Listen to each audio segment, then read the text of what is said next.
Muy buenas tardes, hermanos. Dios les bendiga. ¿Cómo están? Sí.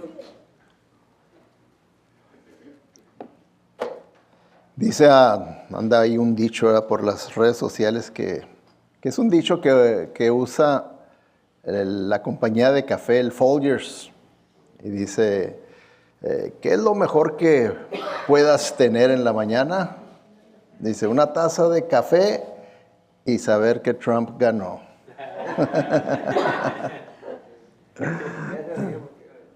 Así es que, gracias a Dios, ¿verdad? Gracias a Dios por eso.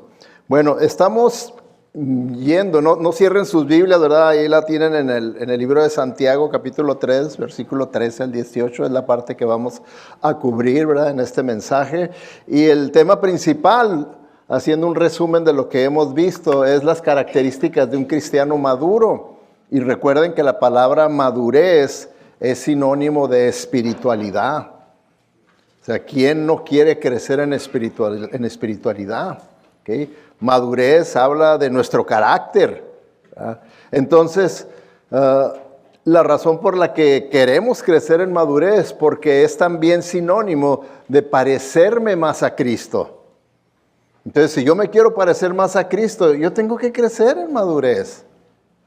Tengo que crecer en espiritualidad si quiero parecerme más a Cristo. ¿Okay? Entonces, ese es el tema general. Y en cada capítulo nos va diciendo, ¿verdad?, cómo son las características, cómo se ve un cristiano maduro. Y vemos que en el primer capítulo vimos que sabe cómo manejar las pruebas, las tribulaciones, la adversidad y también las tentaciones, que es algo que todos nosotros experimentamos, ¿verdad? Las pruebas, tribulaciones, la adversidad puede ser que no todos los días, pero sí las vamos y las hemos experimentado. Pero las tentaciones, esas sí las experimentamos todos los días, ¿verdad? Todos los días. Va a haber algunos de ustedes que ahorita sean tentados a quererse aventar una siestecita, ¿verdad? Pero no se dejen caer en esa tentación, ¿verdad? Mejor pongan atención al mensaje, tomen notas, lo que sea, muérdase la lengua o lo que sea, pero no se duerma, ¿verdad? Entonces, vemos que esa es una característica de una persona madura, de un cristiano maduro, que sabe cómo comportar pruebas y las tentaciones. En segundo lugar, vimos que practica la verdad, ¿sí? ¿Cómo? Ahí puso ejemplo, ¿verdad, Santiago? El cómo tratamos a las personas, ¿verdad? ¿Cómo tratamos a las personas? El que nosotros no hagamos acepción de personas, no hagamos diferencias.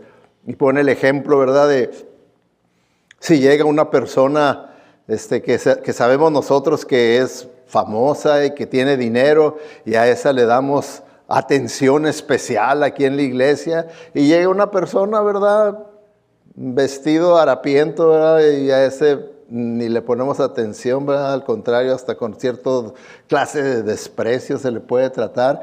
Y vimos, ¿verdad?, que el cristiano maduro practica la verdad. Así como Jesucristo no hace acepción de personas, nosotros tampoco hacemos acepción de personas. A todas las personas las vemos y las debemos de tratar igual. Igual, y además tiene una fe viva, ¿verdad? Tiene una fe viva. Y vimos, ¿verdad?, las tres diferentes clases de fe que Santiago presenta ahí. Dice, hay una fe muerta, hay una fe diabólica y hay una fe activa, viva, que esa es la fe salvadora. Y el cristiano maduro tiene esa clase de fe, ¿verdad?, que verdaderamente es una fe que obra. No está muerta, la fe muerta no obra, la fe viva sí obra. Y ahora en el capítulo 3 que estamos, vemos y vimos y cubrimos la semana pasada que tiene poder sobre su lengua. Tiene poder sobre su lengua, ¿ok? Lo cubrimos la semana pasada. Y ahora vamos a ver que posee sabiduría divina. El cristiano maduro opera comúnmente y principalmente bajo la sabiduría de Dios. Porque aquí Santiago nos va a hacer ver la diferencia entre la sabiduría de Dios, la sabiduría divina, y la sabiduría que no es de Dios. Y ahí es donde tenemos nosotros que evaluarnos sinceramente dónde generalmente opero yo, en cuál de las dos sabidurías. ¿Okay? Por eso el título del mensaje es ¿cuál sabiduría tienes? Que eso es bien importante, que a través del mensaje, cuando vayamos a través del mensaje, que usted se lo esté aplicando a usted, se esté evaluando a usted. No esté evaluando a su cónyuge, no esté evaluando a sus hijos, no esté evaluando a los hermanos de la iglesia, familiares, amigos. No, primeramente la Biblia dice que tenemos que evaluarnos nosotros y ya después podemos aplicarlo a otras personas con el propósito y con el interés de querer ayudar a las otras personas, no nomás de criticar, sino de querer ministrar a otras personas con el conocimiento que recibí de la palabra de Dios. Ese debe ser el propósito. Entonces, ¿cuál clase de sabiduría tiene usted? Porque, hermanos, tenemos una o la otra. Nada más, la Biblia dice, nada más, tenemos una o la otra. ¿En cuál generalmente opero yo? ¿Ok? ¿Por qué? Porque Santiago aquí vamos a ver cómo está comparando la sabiduría verdadera, la sabiduría que viene de Dios y la sabiduría falsa. Y la vamos a estar viendo en 3 diferentes aspectos, o sea, 3 puntos vamos a estar viendo, ¿verdad? El primero de ellos es que estas sabidurías tienen diferente origen, o sea que provienen de diferente lugar, ¿verdad? Y aquí, ¿verdad? En el versículo 15 dice, esa no es la sabiduría que desciende del cielo, sino que es terrenal, no espiritual y demoníaca. ¿Okay? Entonces, ¿ven ustedes la importancia de este mensaje? Porque tal vez nunca estaba usted consciente que usted puede estar operando bajo una sabiduría que es terrenal, no espiritual y demoníaca. Y ahora, no digan que yo estoy exagerándole, es la palabra de Dios, ¿verdad? Es la palabra de Dios. Y entonces nosotros tenemos que formar conciencia de decir, wow, sí es importante que yo me evalúe en este mensaje para, si estoy mal, pues poderme corregir, porque no creo yo que esta clase de sabiduría vaya a traerme algo bueno a mí en mi vida o me haya traído algo bueno. Entonces, por eso es que tenemos que poner atención, ¿verdad? En cuanto a esto, porque son de un origen diferente, Uno es de parte de Dios y otra no es de parte de Dios. Ahora fíjense cómo, para que lo puedan entender mejor, dice, esta sabiduría, se fijan que está la palabra sabiduría en comillas. ¿Qué quiere decir con eso? Que como está diciendo, que verdaderamente no es sabiduría. Pero vamos a ponerle como sabiduría nomás para poder comparar los 2 sistemas. Pum, pum, y le pone así, pero no es sabiduría. Dice, no desciende del cielo, sino que es terrenal, o sea que esta sabiduría es producto del mundo, del sistema del mundo. Es producto, dice, no es espiritual, de nuestra carne. Y es producto de Satanás, dice, demoníaca.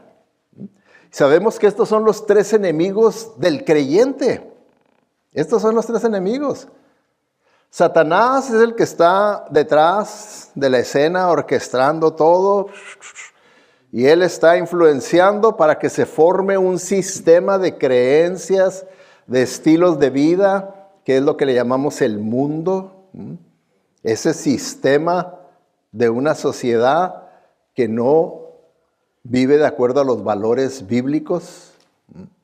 Y entonces ese sistema le atrae a nuestra carne, a nuestra naturaleza pecaminosa, a nuestra naturaleza caída. Entonces ahí es donde vienen las tentaciones y nuestra carne muy bien se sintoniza con el mundo. Se sintoniza. Y ahí es donde entra la batalla espiritual para el verdadero creyente, en que ¿qué voy a hacer? ¿Voy a caer en la tentación o la voy a rechazar? ¿Sí? Ahí es donde tiene uno que ver. Entonces, tenemos que entender lo que es la sabiduría, ¿verdad? Para que no la veamos como algo que muchas veces hasta la vemos de una manera equivocada.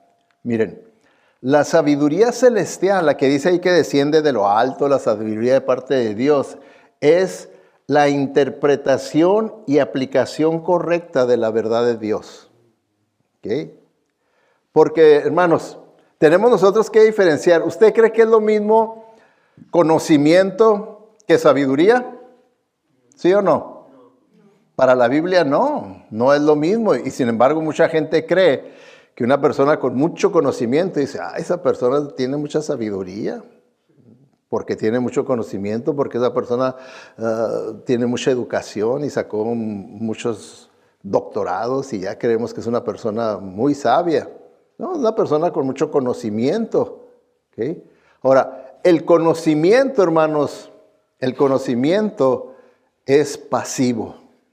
Como ahorita, ustedes están recibiendo información y están conociendo esa información. ¿Verdad que estamos pasivos?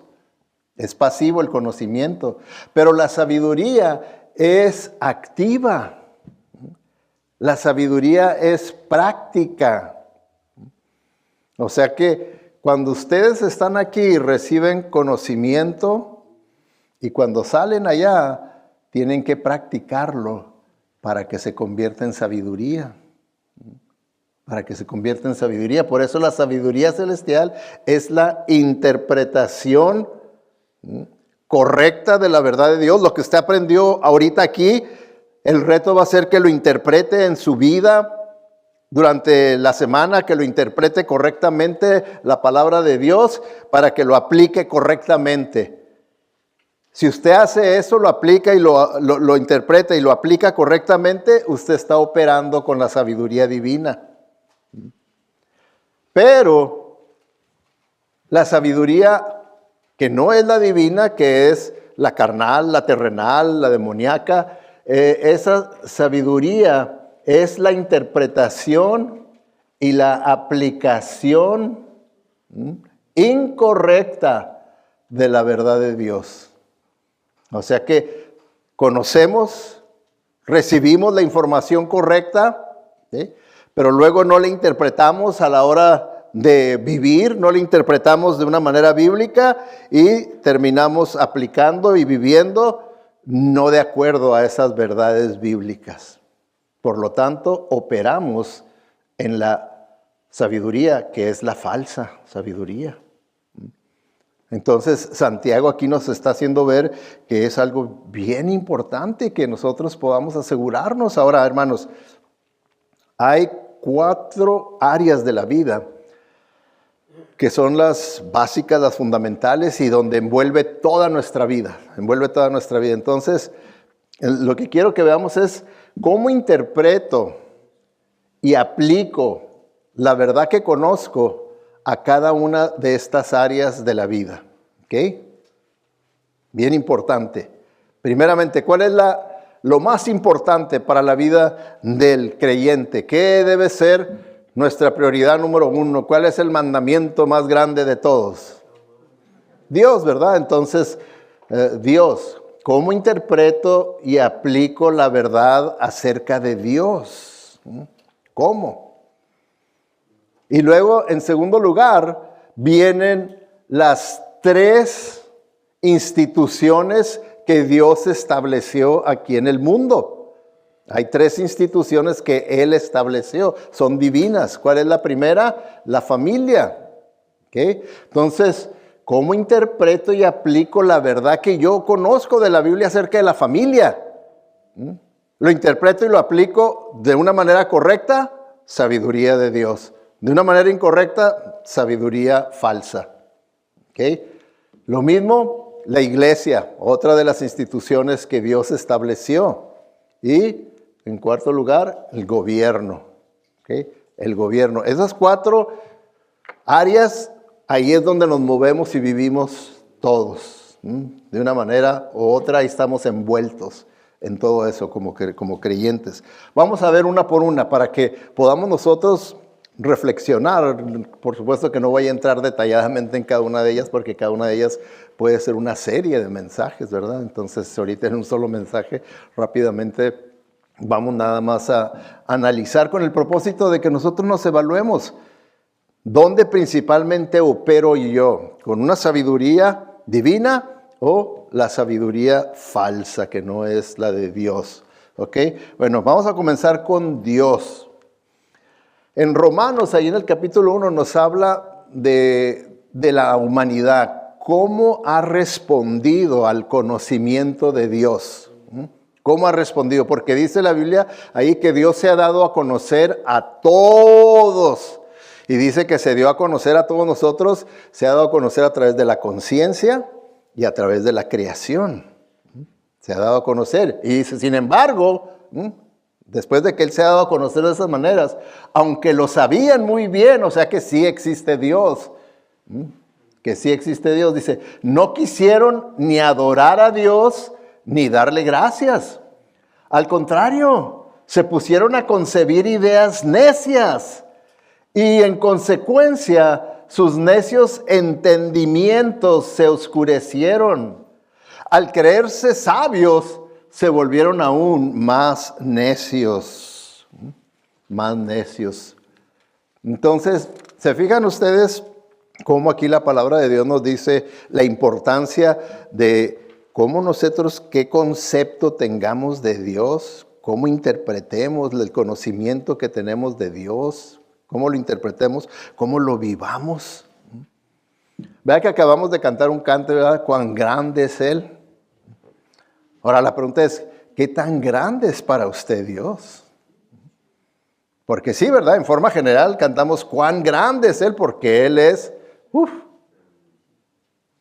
ni nos lo podemos imaginar de su grandeza, su gloria, su maravilla. Pero personalmente cada uno de nosotros, ¿qué tan grande es Dios en mi vida? Porque según qué tan grande sea Dios en mi vida, se va a manifestar en cómo interpreto yo las circunstancias de la vida, cómo yo aplico eso a mi vida.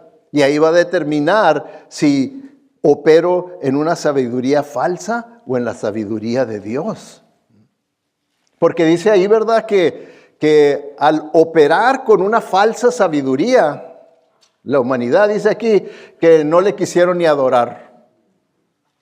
Ahora, ¿se encuentra usted con un gran deseo de adorar a Dios todos los días?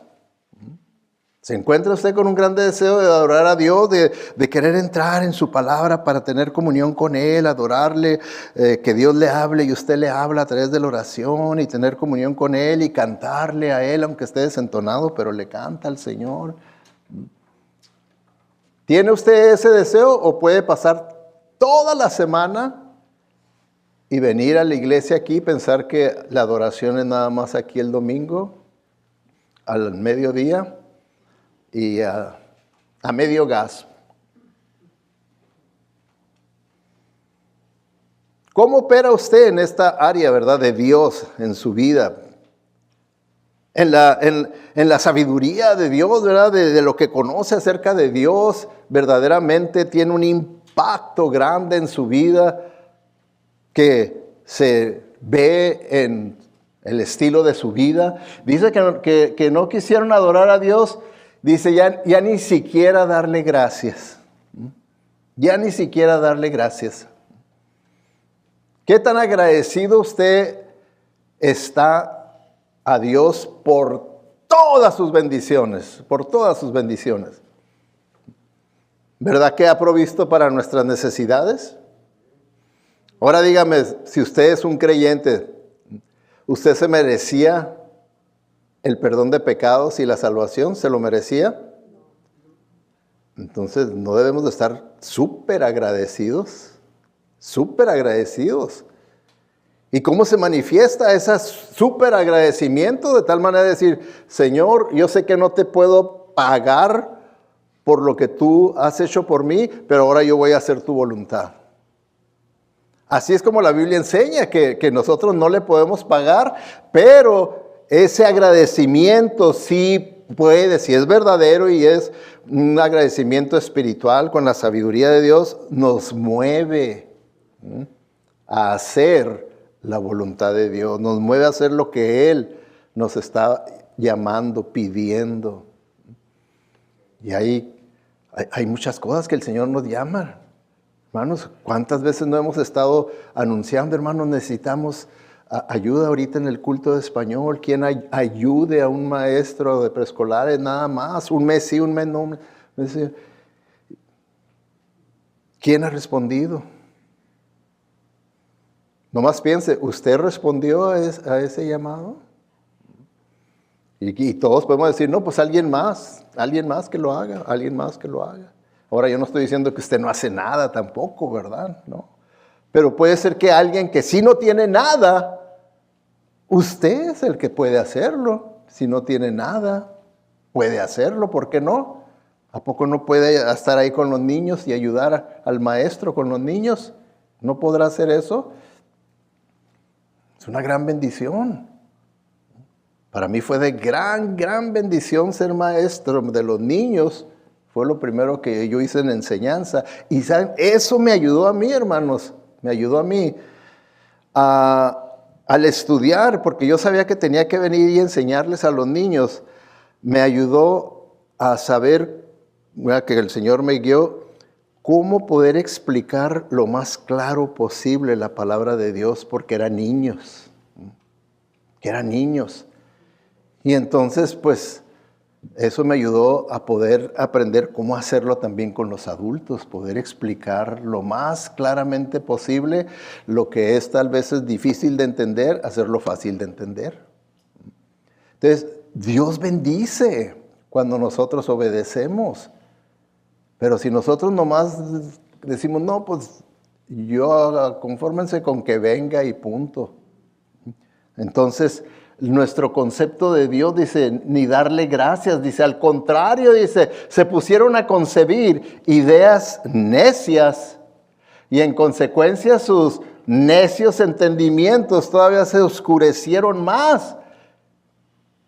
Estaba tan oscurecido la mente que la persona cree que es sabio, que vive correctamente, que hace las decisiones correctas, dice, y en realidad nomás se volvieron más necios. Entonces el concepto que nosotros tengamos de Dios es bien importante, y cómo lo interpretamos y cómo lo aplicamos a nuestra vida. ¿Okay? ¿Cuál es el número 2 en la lista que les acabo de enseñar? ¿Qué era el número 2? La familia, ¿verdad? La familia. ¿Ok? Bueno, también cómo nosotros entendamos, veamos bíblicamente lo que es la familia, cómo lo interpretamos, cómo lo aplicamos a la vida diaria, va a determinar si lo hago con la sabiduría de Dios o la sabiduría falsa. ¿Okay? La familia. Y cómo está constituida la familia de acuerdo a la Biblia. Dice, son los padres, los hijos y los parientes, los familiares, ¿verdad? Esto es lo que le llamamos la familia. ¿Okay? Ahora, nosotros sabemos que cuando hablamos de los padres, para nosotros los cristianos que ahorita todavía, ¿verdad? Bajo este sistema de gobierno, es una herejía, que no sé si tal vez nos lo quiten de YouTube, lo que yo diga, ¿verdad? No dejen que para nosotros los padres es un hombre y una mujer, ¿verdad? ¿Verdad que para nosotros los padres no son un hombre y un hombre, una mujer y una mujer? No, para nosotros no. Entonces, a eso me refiero, a qué concepto tenemos nosotros de los padres. ¿Qué concepto? ¿Es un concepto bíblico? ¿Okay? ¿Es un concepto bíblico? Ahora, tenemos que entender que el matrimonio es el fundamento de la familia. Es el fundamento de la familia, el matrimonio. Según cómo va el matrimonio, es como va a ir los hijos. Porque nosotros afectamos a nuestros hijos de acuerdo a la relación de papá y mamá. Los vamos a afectar a ellos para bien o para mal. Porque los mismos expertos seculares en consejería, en psicología, en sociología, están de acuerdo de que la manera en la que nuestros hijos van a poder estar más estables emocionalmente, psicológicamente, espiritualmente, es cuando papá y mamá tienen armonía, se aman, están en la misma página. Ahí entonces es. Entonces, hermanos, ¿cómo aplicamos estas verdades en manera práctica? Déjenme les ayudo con una pregunta, para que ustedes, pero sean sinceros, ¿ok? No contesten lo que ustedes saben que es la verdad, sino lo que ustedes verdaderamente hacen. ¿Cuál relación debe ser prioritaria? ¿Mi relación con mi cónyuge, mis hijos o mis parientes? ¿Cuál debe ser número uno en mi vida? A ver, vamos a ver. Si usted dice que la número uno, levante la mano. Ok, bájela. Si usted dice que la número dos, suba la mano. La número tres, nomás vinieron 2 personas. Estoy viendo visiones, ¿verdad? Veo más, ¿no? Ok, vamos otra vez, ok. Todos los de inglés, todos participaron, estaban despiertos escuchando, ¿verdad? Y ustedes son los que se tomaron el café. Número uno, los que dicen, la número uno debe ser la relación prioritaria. Ok, ya despertaron un poquito más. Sí, el marido y mujer, eso es a lo que me estoy refiriendo, esa relación entre marido y mujer. Los que digan que el número 2, que ahí es donde debe estar la prioridad principal, ¿verdad? Los hijos. Ok. Y la número 3, su suegra.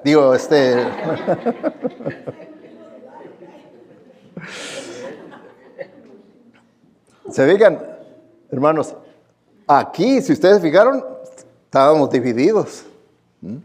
¿Qué quiere decir? Que algunos operan correctamente y otros no operan correctamente. Porque en la sabiduría de Dios, en la revelación de Dios, nos dice que la relación prioritaria en la familia debe ser entre marido y mujer, porque dejará el hombre a su padre y a su madre y se unirá a su mujer y serán una sola carne hasta que la muerte los separe. ¿Y qué de los hijos? ¿Qué va a pasar con ellos? Se van a ir. Ahora, créame, si usted todavía tiene hijos viviendo con usted, están esperando el día en irse de su casa. Están soñando con el día que se independicen. Están soñando con ese día. Y usted, pero me va a romper el corazón. Principalmente, de acuerdo a las estadísticas, son las madres las que caen en ese error. De decir, yo vivo para mis hijos. Y le dice, no, tienes que vivir para tu esposo. Porque él te va a dejar y no le va a importar ya. Ya, él va a hacer su propia familia, va a hacer su propio núcleo familiar. Y ya. Pero no, cuando se tiene ese error de pensar que la prioridad son mis hijos, ¿qué pasa? Se van los hijos y se quedan viendo los padres. ¿Y tú quién eres? No hay una relación porque toda la vida era para los hijos y todo el tiempo y la atención era para relación con los hijos. Se van a ir. Nosotros tuvimos 3. Y ahorita no tenemos ni uno en casa. Gloria a Dios. Pero ¿saben qué, hermanos? Mi esposa y yo aprendimos este principio bíblico en la consejería prematrimonial que nos dieron, que nuestra relación iba a ser el fundamento de la familia y tenía que ser la prioridad, no los hijos. Y lo hemos practicado y gracias a Dios se fueron y nosotros seguimos en luna de miel. Pero ahí es donde tenemos que corregirnos. Si estamos mal, si estamos operando mal, si estamos viendo mal. ¿Por qué? Porque bíblicamente el matrimonio es el fundamento de la familia. El matrimonio es el fundamento. Y la Biblia dice, ¿verdad? Que que lo que Dios unió no lo separa el hombre. Ahora pues le preguntaron a Moisés, le preguntaron a Jesucristo, ¿y por qué Moisés permitió que hubiera divorcio? ¿Por qué él dio cartas de divorcio? Dijo, por la dureza de su corazón, no porque fuera la voluntad de Dios. Entonces, Dios permite cuando hay esa dureza de corazón que algún cónyuge se endurezca y no quiera arrepentirse de su pecado, que entonces pueda terminar ese matrimonio. Como déjenme les enseño lo que yo veo en las Escrituras usando el Antiguo y el Nuevo Testamento, ¿verdad? Que puedan ser bases para un divorcio cuando no hay arrepentimiento, porque el Señor dice, si hay arrepentimiento, pues entonces necesitamos, ¿verdad?, ser como Cristo, que Él nos recibe arrepentidos. Nos recibe arrepentidos. Miren, adulterio. Adulterio, ¿verdad? Es un pecado que si el cónyuge que ha sido infiel no se arrepiente, entonces pues se puede terminar ese matrimonio, ¿verdad? Por la infidelidad sin arrepentimiento del cónyuge culpable. Eso es a lo que Jesucristo les dijo. Dijo, pues Moisés lo hizo por la dureza de sus corazones, porque eran infieles y luego no se arrepentían y querían andar de coscolinos. Y pues, ¿cómo creen que va a aguantar una persona ese estilo de vida, verdad? No, por eso tuvo que ayudar al cónyuge víctima a que no continuara sufriendo las consecuencias del cónyuge culpable. ¿Okay? Por eso lo hizo. Como también en caso de abandono. Uno de los cónyuges abandona el hogar y no se arrepiente, no quiere volver y no quiere volver y no quiere volver y punto. Yo estoy acá, tal vez hasta ya estoy haciendo otra vida por otro lugar. El abuso es muy peligroso. De acuerdo a las estadísticas, muchas mujeres han perdido la vida a causa del abuso de los maridos. Y muchos maridos han quedado muy golpeados por el abuso de las mujeres. Pero sí es muy peligroso. Estaba leyendo ahora en la mañana una noticia de un juez que fue encontrado muerto afuera de su casa. ¿Qué le pasó? Pues en esos conflictos con el matrimonio, la esposa agarró la pistola y lo mató. ¿Se fijan? No quiero que agarren ideas, ¿verdad? Nomás son ejemplos que estoy dando en cuanto al abuso. También, hermanos, un cónyuge con adicción a las drogas y hasta traficando con las drogas, ¿no creen ustedes que sea un gran peligro para la familia? Tener a un cónyuge ahí usando drogas y traficando y vendiendo drogas y viniendo gente. Y ¿cuántas familias no han muerto porque esta persona debía dinero por la droga y llegaron y mataron? Mataron allá a la familia porque pues ahí vivía adicciones. Entonces también todas estas desviaciones sexuales como es el incesto, la pedofilia, la homosexualidad, muy bien pueden producir y provocar el rompimiento de un matrimonio, ¿verdad?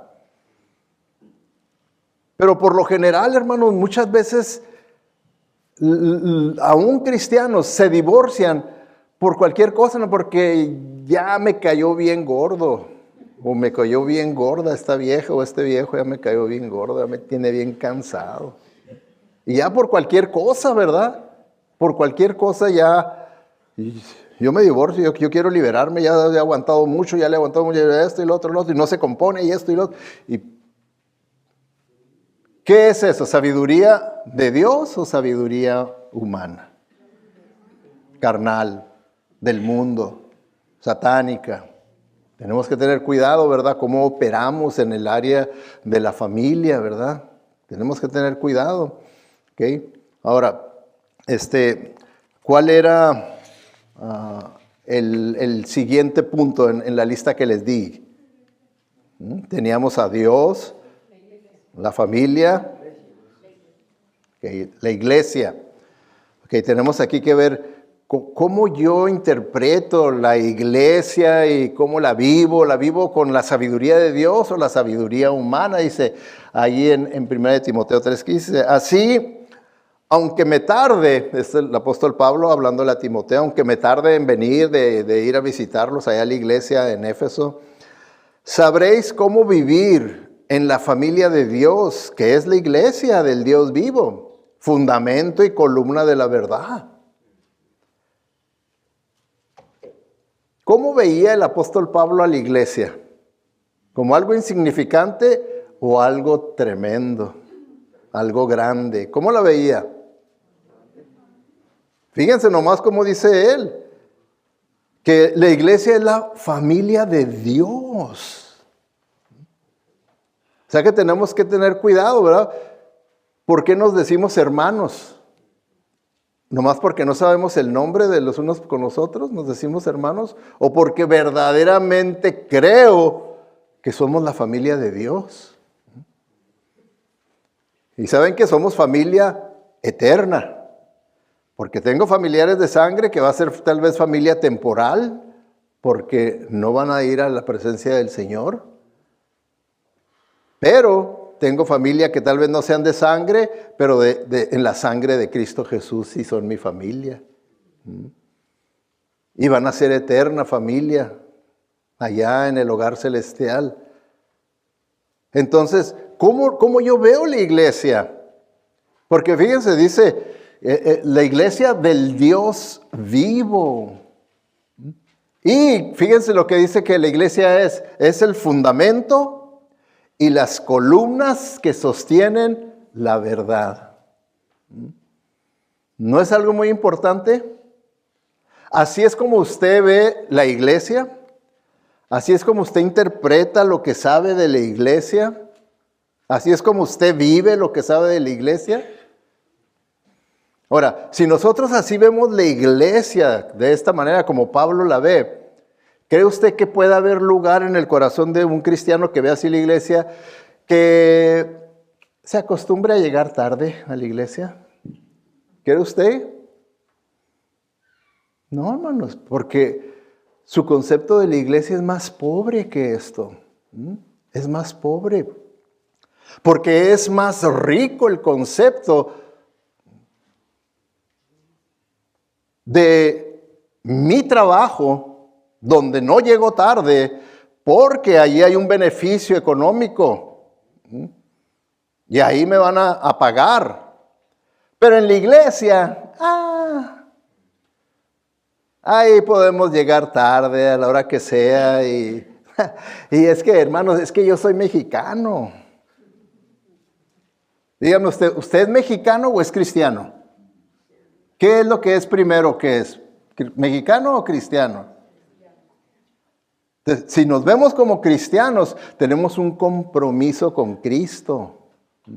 Y así como tengo un compromiso que no lo estoy reprobando, está bien que usted llegue a tiempo al trabajo y sea responsable porque tiene un compromiso ahí y va a dar buen testimonio si hace eso. Pero ¿qué con la iglesia? ¿No tiene un compromiso con el Señor, una cita con el Señor de venir? ¿Sí o no? Yo así siempre lo he visto, que lo tengo. Entonces, ¿cómo nosotros interpretamos la palabra de Dios y cómo la aplicamos a nuestra vida? La vemos, que esta es la iglesia. Como les digo, hay necesidades en la iglesia de servir aquí, de servir allá. Si usted no está sirviendo en algún área, venga a mí y dígame, pastor, ¿en qué hay necesidad? Le voy a decir, déjeme saco la lista, a ver, déjeme ver en dónde saco la lista para decirle, y aquí usted va a poder encontrar un área donde pueda servir, porque hay áreas de necesidad de servicio. Hay áreas de necesidad. ¿Cómo vemos la iglesia?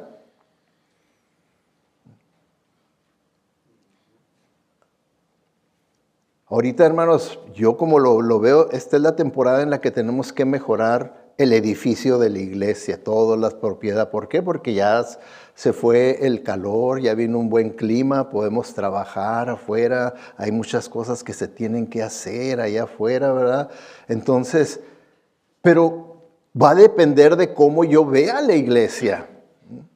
Si yo la veo así con esa importancia, si es la familia de Dios que aquí se reúne, si es fundamento y columna de la verdad, pues yo quiero que nuestro edificio tenga una buena apariencia, que gracias a Dios lo hicimos con el estacionamiento, pero ahora las banquetas necesitan ser pintadas, necesitamos una banqueta ya porque las paredes del edificio de los niños se están afectando con la humedad, necesitamos poner tengo una listota, hermanos, pero ¿qué vamos a hacer?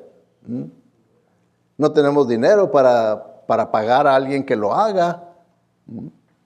Entonces ahí es donde entra, ¿verdad? ¿Cómo aplico yo lo que conozco de la iglesia en forma práctica? Y así muestro que estoy operando con la sabiduría de Dios.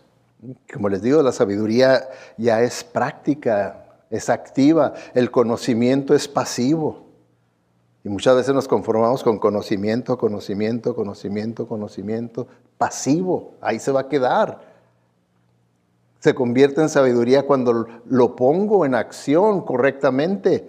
Ahí es cuando se convierte en sabiduría. ¿Okay? ¿Cuál era el último punto que teníamos en la lista? ¿El qué? El gobierno, ¿verdad? Y dice ahí en Romanos, ¿verdad? Resumiendo, Romanos 13, dice, todos deben someterse a las autoridades gobernantes. Los que hacen el bien no tienen por qué temer a los gobernantes, solo los que hacen el mal les temen. ¿Okay? O sea, para resumir lo que pueden ustedes leer ese capítulo 13 que habla sobre el gobierno, para resumir, bíblicamente las autoridades gubernamentales son establecidas por Dios para ser los guardianes del bien y no los promotores del mal. ¿Y qué es lo que hemos estado viendo, que hemos estado insatisfechos en cuanto al gobierno? Que ha sido más un promotor del mal que un guardián del bien. Porque fíjense, por ejemplo, aquí en California, qué bueno que pasó una de las proposiciones que va a quitar esta ley que hay ahorita. Y ayer mi esposa y yo fuimos testigos de esa tontería, ¿verdad? Andábamos en la tienda Kohl's y ya estábamos nosotros saliendo y de repente salieron unos cargados de ropa y de cosas, ¿verdad? Robando. Me dice mi esposa, tómale foto al carro, a las placas. Le dije, ¿para qué? Tienen permiso de la ley. De acuerdo a las leyes pueden robar hasta $999.9 y no les hace nada. Si nosotros nos preocupamos y le llamamos a la policía y la policía viene, el policía decir, ¿para qué me llama? Yo no puedo hacer nada. Si yo llevo a estos hombres ante el juez y les digo, los agarramos robando 600, 800, voy a decir, ¿para qué me traes a estos? Estás haciéndome perder el tiempo, estamos gastando el dinero de la gente cuando no les podemos hacer nada. La ley les permite robar hasta $999. Entonces, ¿está promoviendo el bien o está promoviendo el mal? Está promoviendo el mal. Y sin embargo, a todas las personas les dice uno, eso es lo que está pasando. Sí, lo van y votan por ellos. Pues, ¿cómo está eso? ¿Qué quiere? ¿Que sigan pues la promoción del mal? Cuando las autoridades deben ser para el bien, no para el mal. Y cuando eso pasa, que las autoridades están operando erróneamente, entonces ahí es donde entra lo que nosotros podemos hacer, como el apóstol Pedro cuando dijo, pero Pedro y los apóstoles respondieron, es necesario obedecer a Dios antes que a cualquier autoridad humana. Es necesario. Y ahí es cuando puede uno rebelarse contra las autoridades. ¿Por qué? Porque nuestra autoridad superior es Dios, su verdad, su palabra. Su verdad, su palabra. ¿Ok? Bueno, entonces vemos, ¿verdad?, que hay diferencia de origen en estas sabidurías. Una sabiduría viene de Dios, otra sabiduría es de aquí, del mundo, de nuestra carne y de Satanás. Y luego vemos que son diferentes cómo operan. ¿verdad? Son diferentes cómo operan. En versículo 13 y 14. Si se fija, dice, ¿quién es sabio y entendido entre ustedes? Dice el versículo 13. Es una pregunta para todos nosotros, ¿eh? ¿Quién es sabio y entendido entre ustedes? Dice, que lo demuestre. ¿Se fijan que es práctico? Dice, que lo demuestre, no nomás que diga, yo. A ver, demuéstralo. Que lo demuestre con una buena vida, mediante obras hechas con la humildad que le da su sabiduría. O sea, la sabiduría que viene de Dios es la que nos da esa humildad para someternos a Dios y obedecer a Dios con sumisión, con humildad. Con humildad. Entonces, operan diferente.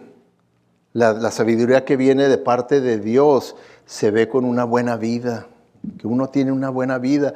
No una buena vida de acuerdo a los criterios del mundo.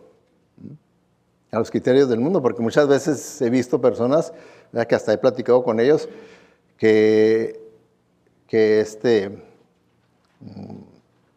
como que envidian la vida que tiene un narcotraficante. Porque tiene dinero, tiene esto, se da lujos y todo. Dice, ¿y uno? ¿Y qué? ¿Cómo? ¿Tú no eres rico? En Cristo no tienes más riquezas que el narcotraficante, no tienes un mejor futuro, una mejor vida. Entonces, dice, que lo demuestre con una buena vida, mediante obras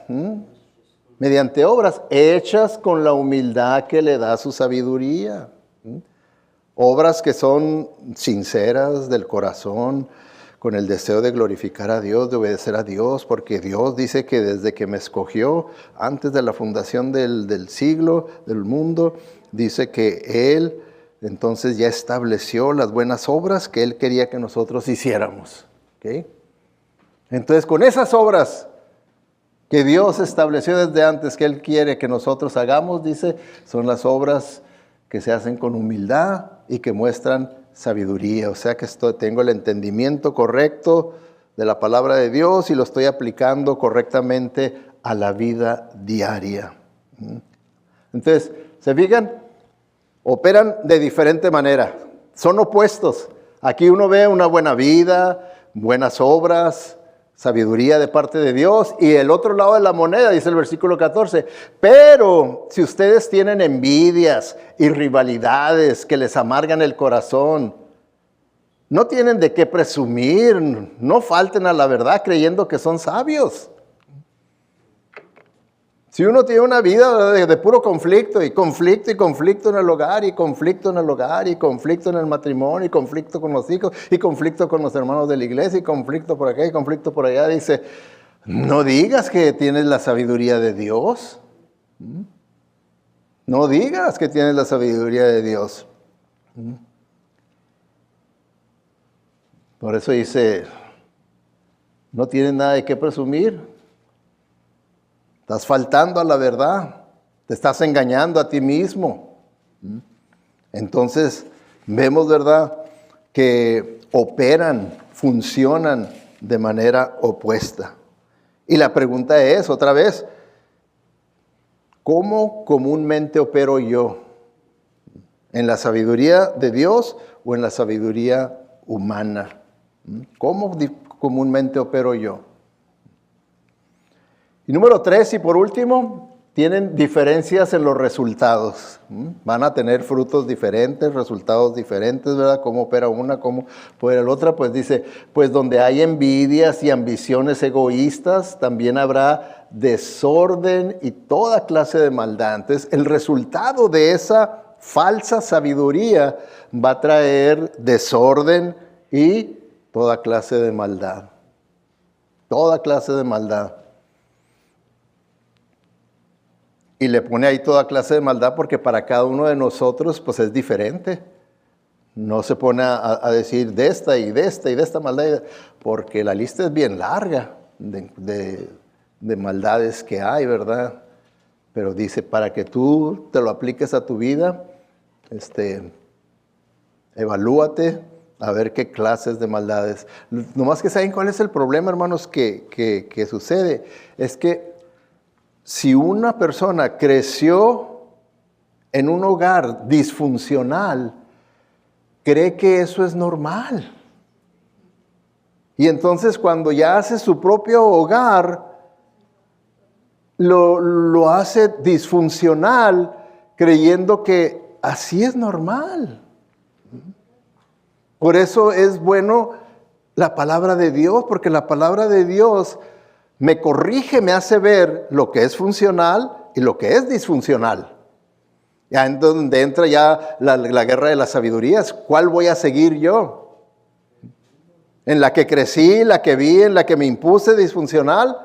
¿O en la que ahora aprendí y que ahora la tengo que interpretar y aplicarla a mi vida y vivirla para que haya un cambio y no continuar con esa maldición generacional de familia disfuncional? Entonces ahí es donde entra la aplicación.